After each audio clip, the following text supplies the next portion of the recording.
الا موسیٰ فی زہدہ الا عیسیٰ فی حکمتہ فلینظر الی علی ابن ابی طالب. کہ جس نے آدم کے علم کو دیکھنا ہو، نوح کے علم کو دیکھنا ہو، ابراہیم کی خلت کو دیکھنا ہو، یعقوب کے صبر کو دیکھنا ہو، یوسف کے حسن کو دیکھنا ہو، موسیٰ کی ہیبت کو دیکھنا ہو، عیسیٰ کو ان کی حکمت میں دیکھنا ہو، وہ علی کی طرف دیکھ لے. ایک ہی ذات میں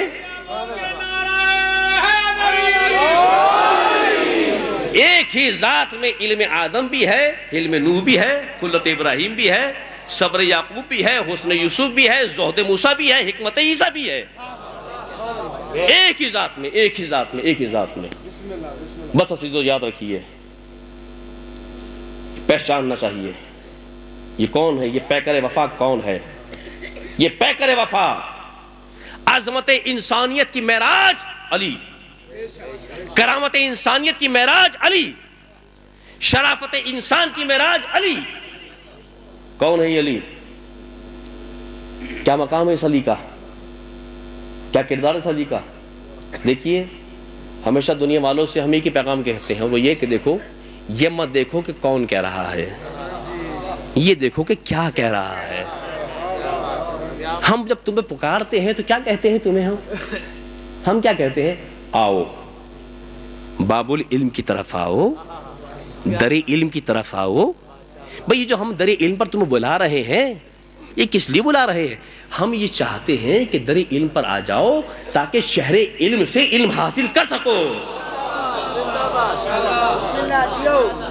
یہ دعوت بے معنی نہیں دے رہے ہم تمہیں.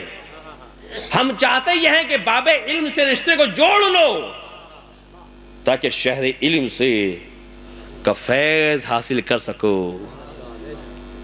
یہ مت دیکھو کون کہہ رہا ہے، یہ دیکھو کیا کہہ رہا ہے. خدا کی قسم میں کہتا ہوں، مسلک کی اینک اپنی آنکھوں سے اتارو، مذہب کی اینک اپنی آنکھوں سے اتارو.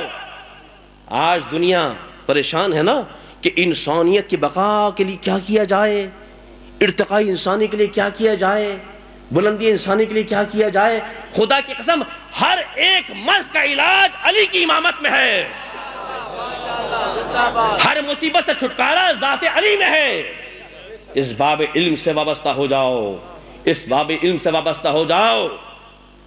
دنیا کے سامنے اتنی بڑی طاقت ہوتے ہوئے کبھی کسی کے سامنے سر جھکانے کی ضرورت پیش نہیں آئے گی. سر جھکتے ہی ان کے ہیں کہ جو اس دامن کو چھوڑ دیتے ہیں، جو اس دامن سے جڑے رہتے ہیں، ان کے سر جھکتے نہیں ہیں، سر بلند ہوتے ہیں. کون ہے یہ علی؟ مسلک کی اینک آنکھوں سے اتارو، مذہب کی اینک کو آنکھوں سے اتارو، پہچانو یہ کون ہے علی. خدا کی قسم کائنات کے ذرے ذرے کا امام ہے علی. زمین کے اندر موجود ہر مخلوق کا امام ہے علی. زمین پر موجود، زمین کے اندر موجود ہر مخلوق کا امام ہے علی. آسمان کے پردوں کے پیچھے ہر مخلوق کا امام ہے علی. آسمان کے نیچے موجود ہر مخلوق کا امام ہے علی. ذرے ذرے کا امام ہے علی. بھئی ماں سوائے خدا اور رسول کے،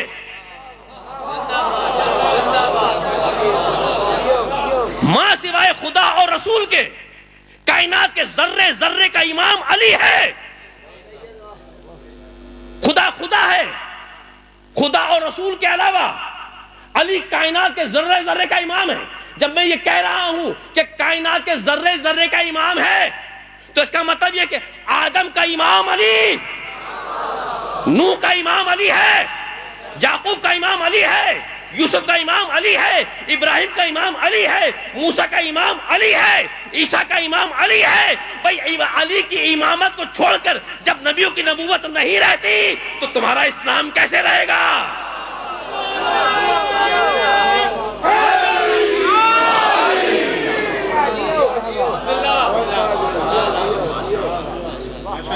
اور یہ فقط مبالغہ نہیں ہے، یہ فقط مبالغے کی بات نہیں ہے.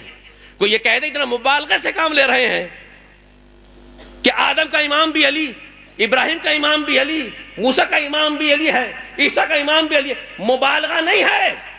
بھئی مجھے یہ بتائیں کہ صحیح بخاری کی اس روایت کا کیا کیا جائے گا کہ جس میں امام بخاری فرماتے ہیں کہ جب کیف انتم، تمہارا کیا عالم ہوگا، اذا انزلہ بکم فیکم، جب اللہ کی طرف سے عیسیٰ نازل ہوں گے اور اس علی کے پوتے کے اختتام میں نماز ادا کر رہے ہوں گے، کیا عالم ہوگا تمہارا؟ کیف انتم، پھر تمہارا عالم کیا ہوگا؟ بس یاد رکھیے زین محترم، پہچانیے شخصیت کو. کائنات میں دنیا کی ساری مسلمانوں کی مصیبتوں کا حل فقط اور فقط ایک ہے کہ امامت علی ایک بار اقرار کر لے، امامت علی کو مان لے کہ کائنات کا امام علی ہے.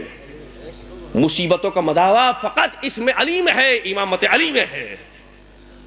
اگر اس کی امامت پر یقین کر لیا تو سمجھے کہ سارے منازل طے ہو گئے خود بخود. یہ پیکر وفا ہے، اس نے اللہ سے عہد کیا ہے تو وفا کو پورا کیا ہے، مصطفیٰ سے وعدہ کیا ہے تو وفا کو پورا کیا ہے. پیکر وفا ہے علی، پیکر وفا ہے علی. علی بھی پیکر وفا ہے اور اولاد علی بھی پیکر وفا ہے. آج دنیا میں جتنے مسائل ہیں، جتنی مصیبتیں ہیں، جتنی مشکلات ہیں، بس چند جملے عرض کر کے بات کو ختم کر رہا ہوں. دیکھیے جتنے مسائل ہیں، جتنی مصیبتیں ہیں، خدا کی قسم یہ سعادت جو تمہیں ملی ہوئی ہے نا، اس سعادت کی قدر کرو.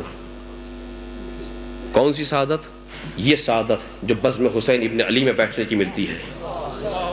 یہ وہ نعمت ہے کہ دنیا کی قومیں ترستی ہیں. اس کی قدر کرو، اس کی قدر کرو، جانو پہچانو. ایک بات مجھے بتائیے، پھر بات کو ختم کر رہا ہوں میں. ہم بڑی دعائیں کرتے ہیں نا، بڑی منتیں مانتے ہیں. بتائیے کتنے ایسے ہیں کہ جب عاشور گزر گیا، 10 محرم گزر گئی، آپ نے بسر کی نا، الحمدللہ ہر طرف امن و امان رہا. ہونا کیا چاہیے تھا کہ 10 ایام 10 شبیں آپ کو ملی. یہ سعادت ہے، اور یہ سعادت اسی کو ملتی ہے جس کو آل محمد چاہتے ہیں، ان کو یہ سعادتیں ملتی ہیں. ہونا کیا چاہیے تھا کہ جب عاشور گزر گئی تھی، شمع غریبہ کا ہنگام گزر گیا تھا، ہر مومن کو چاہیے تھا کہ خدا کی بارگاہ میں 2 رکعت شکرانے کی نماز عطا کرتا کہ اے میرے اللہ، تیرا شکر ہے کہ تو نے سعادت غم حسین مجھے عطا کی اور خیر و عافیت کے ساتھ ان ایام کو تو نے گزار دیا. اس لیے زمانے کا امام سرپرست تھا نا، ہمارا زمانے کا امام سرپرست تھا نا. میرا زمانے کا امام کیا کہتا ہے؟ پہچانو میرے وجود کو. خدا کی قسم میرے امام کہتے ہیں کہ یاد رکھو اے میرے چاہنے والوں، یاد رکھو اگر میرا وجود نہ ہو تو ہمارے دشمن تمہیں اس طرح سے پیس کر رکھ دیں جیسے کہ چکی میں گیہوں کو پیس دیا جاتا ہے. یہ جو ہمارا وجود واقعی لطف امام ہے، کائنات کا ذرہ ذرہ کو رزق مل رہا ہے اس امام کی نسبت سے. یاد رکھیے دنیا یہ کہتی ہے کہ جناب یہ آپ ہر سال کیا غم حسین مناتے ہیں. یہ جو آپ تذکرے کرتے ہیں نا، آپ کے تذکرے کرنے کے سبب یہ ذکر حسین آج تک زندہ ہے، یہ ذکر حسین واقعی ہے. دیکھیے جی، یہ تو بات ہم پر اعتراض اس وقت ہو جب ہم نے کبھی یہ دعویٰ کیا ہو کہ ہماری اس عزاداری بپا کرنے کی سبب سے یہ عزاداری باقی ہے. ہم چونکہ ذکر حسین کرتے ہیں، اس سبب سے ذکر حسین آج تک زندہ ہے اور باقی ہے. ہم نے دعویٰ ہی نہیں کیا کبھی. جب یہ دعویٰ نہیں کیا ہے تو معترض کا اعتراض ہی بیکار ہے. بھئی ہم کون ہوتے ہیں جو ذکر حسین کو زندگی بخشے؟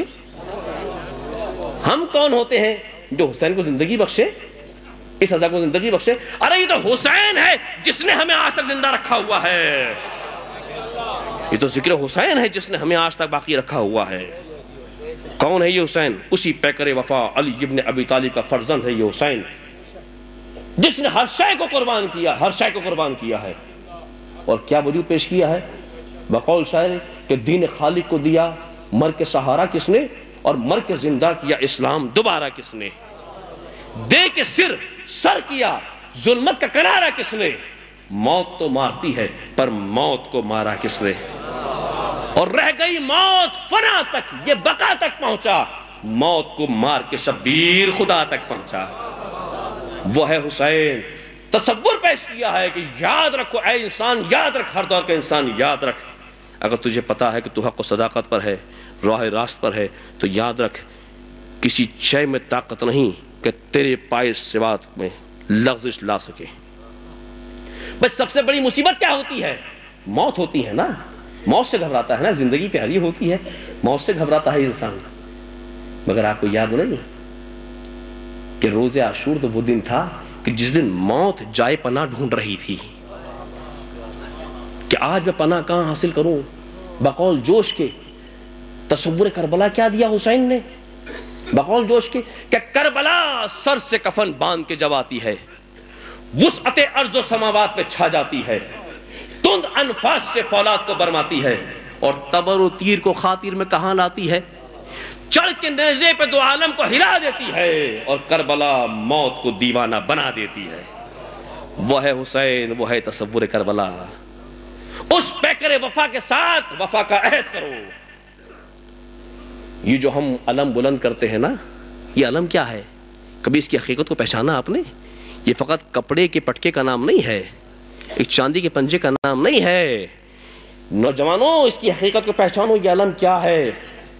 جب ہم علم کو ہاتھ میں تھامتے ہیں نا, یہ تجدید عہد وفا ہے عباس علمدار کے ساتھ, کہ اے عباس ہم تیرے علم کے ساتھ یہ تجدید عہد وفا کرتے ہیں کہ جیسے تو حسین کا وفادار رہا ہم تیرے وفادار رہیں گے. وہ ہے عباس علمدار, پیکر وفا کا فرزند ہے عباس علمدار. بس چند جملے مسائل پیش کر رہا ہوں آپ کے سامنے. کون ہے یہ عباس؟ کون ہے یہ عباس؟ کیا مقام ہے اس عباس کا؟ کیا کردار ہے اس عباس کا؟ ایک روایت آپ کے سامنے نقل کروں. جس وقت شہزادی کونین دختر رسول دنیا سے رخصت ہو رہی تھی نا, اس وقت اپنی بڑی بیٹی جناب زینب کو ثانی زہرا قریب بلایا تھا. ماں نے بیٹی کے کانوں میں کچھ کہا. ماں نے بیٹی سے کیا کہا تاریخ کے اوراق پہ نہیں ملا کہ ماں نے بیٹی سے کیا کہا. یہ عہدہ اس دن کھلا کہ جس دن خانہ علی میں یہ قمر بنی ہاشم نمودار ہوا. سب بڑھ بڑھ کر علی کو مبارکبادیں دے رہے تھے نا. اتنے میں جناب زینب آگے بڑھی. آگے بڑھنے کے بعد کہا کہ بابا میرے بھائی عباس کو میری آغوش میں دیجیے, میں کچھ کہنا چاہتی ہوں بھائی سے اپنے. زینب نے اپنی آغوش میں عباس کو تھاما, اور جناب زینب نے عباس کے کانوں میں کچھ کہا. کیا کہا لفظوں میں بیان نہیں کیا جا سکتا, مگر ایک مرتبہ میرے مولا کائنات نے, میرے مولا نے اپنی بیٹی سے پوچھا, بیٹی زینب یہ بتا تو نے عباس کے کانوں میں کیا کہا؟ کہا بابا میں نے تو کچھ بھی نہیں کہا, میں نے تو ماں کا آخری پیغام تھا وہ پہنچایا ہے عباس تک. پہچانے یہ کون ہے یہ عباس, پیکر وفا کا وفادار ہے یہ عباس. کون ہے یہ عباس؟ پوچھا میری بیٹی بتا تو نے کیا کہا تھا, کیا کہا کان میں, کیوں میں دیکھ رہا ہوں جب سے تو نے عباس کے کانوں میں کچھ کہا ہے عباس کی آنکھوں سے آنسو رواں ہیں, اور تیری آغوش میں اپنے ننھے ہاتھوں کو جوڑے ہوئے ہیں. کیا کہا تو نے؟ بس پرسے داروں, حسین کو پرسہ دینے والوں, شہزادی کو پرسہ دینے والوں, سن سکتے تو سنو ان جملوں کو. کیا مقام ہے عباس کا, کیا مرتبہ ہے عباس علمدار کا. کہا کہ بابا جب میری ماں دنیا سے رخصت ہو رہی تھی نا, تو میری ماں نے مجھے اپنے قریب بلایا تھا, اور قریب بلا کر کہا تھا زینب یہ میری وصیت ہے, یہ میرا پیغام ہے عباس کے لیے, جب عباس دنیا میں آئے تو اسے میرا سلام کہنا. اندازہ کیا آپ نے کیا مقام ہے اس عباس کا, شہزادی کی نگاہوں میں, دختر رسول کی نگاہوں میں, کیا مرتبہ اس عباس کا. اس عباس کو کب کب کہاں کہاں کیسے کیسے یاد کیا گیا. جب 11 محرم ہو چکی اور 11 محرم کو اہل حرم کو قیدی بنایا جا رہا تھا نا, تو آج یہی علی کی بڑی بیٹی تھی زینب کبریٰ کہ جس نے سب کو سوار کرایا, ایک ایک بیوی کو سوار کرایا. سب کو سوار کرانے کے بعد آخر میں اپنے بیمار بھتیجے عابد بیمار کو بھی سوار کرایا. بس چند جملے عرض کر رہا ہوں, طولانی مصائب میں نہیں پڑھ رہا چونکہ قبلہ مولانا ارشاد فرمائیں گے آپ کے سامنے مصائب. سب کو سوار کرایا, آخر میں عابد بیمار کو بھی سوار کرا چکی. جب عابد بیمار کو سوار کرا چکی, کون ہے یہ زینب؟ جب یہ مدینے سے 28 رجب کو چلی تھی نا, تو حمید بن مسلم لکھتا ہے کہ جب میں شہر مدینہ میں داخل ہوا تھا اور شہر مدینہ کے محلے بنو ہاشم میں گیا,